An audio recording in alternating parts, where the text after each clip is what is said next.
साल पहले मुझे भूल तो हो गई, जो किया सो किया, कुछ कहता है ये सावन।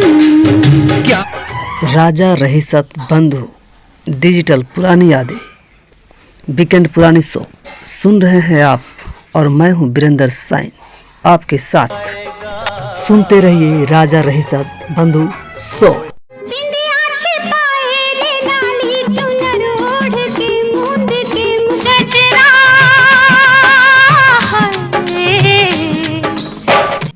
गजब की खूबसूरती, कमाल का अदाकारा, एकदम इतनी खूबसूरत जैसी लगती थी कि परियों की रानी उतर कर आई है धरती पे।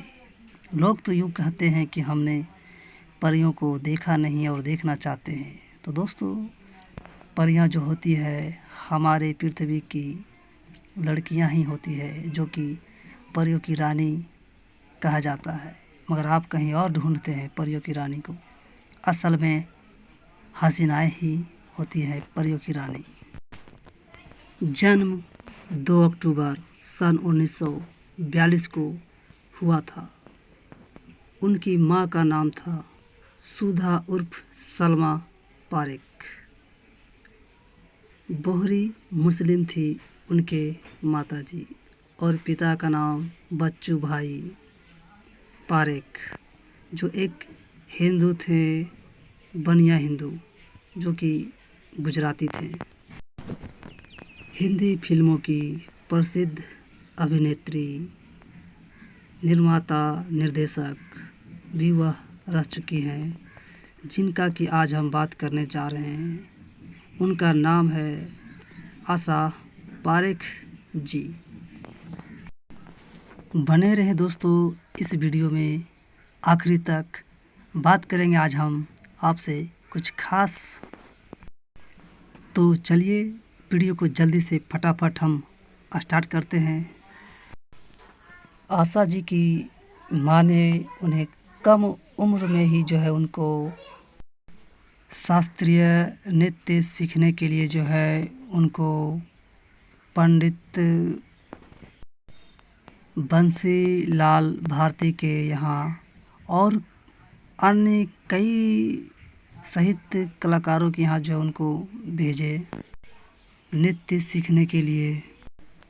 और खूब बढ़िया तरीक़ा से जो है वह जो है आशा जी नृत्य जो है खूब अच्छी तरीक़ा से सीखें और बखूबी जो है अपना कला को प्रदर्शित किए आपके हमारे बीच में। दोस्तों, आशा पारेख जी अभी जो है 82 साल के लगभग हो चुकी हैं, आपके हमारे बीच में हैं अभी। आशा पारेख जी करियर की शुरुआत जो किए थे बाल कलाकार के रूप में, बेबी आशा पारेख के रूप में। प्रसिद्ध फिल्म निर्देशक बिमल रॉय ने उनको जो है स्टेज पे देखा और उन्हें जो है 10 से 11 साल की उम्र में जो है उनको एक फिल्म में जो है बाल कलाकार के रूप में चांस दिया। 1952 में माँ में लिया, और फिल्म बाप बेटी में उन्हें जो है 1954 में दोहराया। इस फिल्म की जो है विफलता से उन्हें जो है बहुत जो है निराशा हुआ, उन्हें कुछ फ़ायदा नहीं हुआ।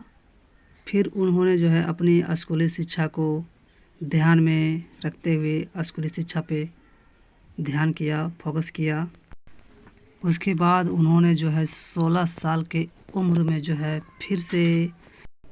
फिर से अभिनय करने की कोशिश की, लेकिन उन्हें अभिनेत्री अमिता के लिए विजय भट्ट की फिल्म गूंज उठी शहनाई सन 1959 से उन्हें खारिज कर दिया गया,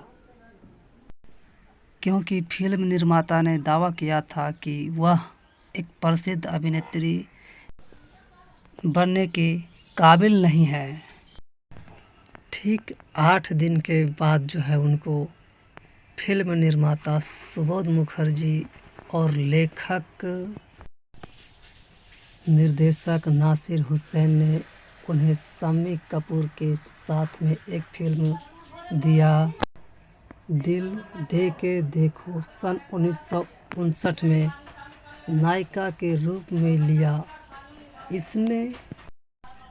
इसने वह फिल्म जो है उन्हें एक बड़ा सितारा बना दिया दोस्तों। उसके बाद उनका फिल्म आया जब प्यार किसी से होता है 1961 में, फिर वही दिल लाया हूँ, बहुत सारे मंजिल एकदम एक से बढ़कर एक फिल्मों में उन्होंने काम किया और सितारा हासिल उन्होंने किया, अपना मुकाम हासिल किया दोस्तों।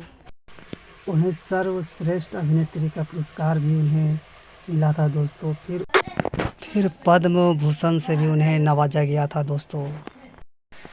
वह अपने ज़माने की बेहतरीन अभिनेत्री में से एक थी दोस्तों, आशा पारेख जी।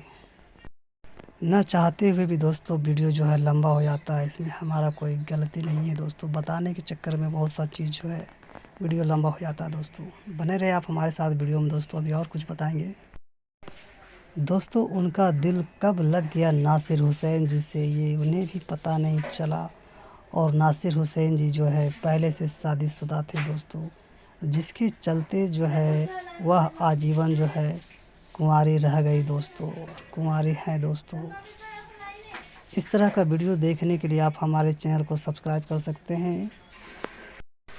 आज के लिए इतना ही, फिर मिलते हैं हम आपसे अगला वीडियो में। तब तक के लिए नमस्कार। आप अपना ख्याल रखें, अपने परिवार का ख्याल रखें। धन्यवाद दोस्तों। मैं तुझसे मिलने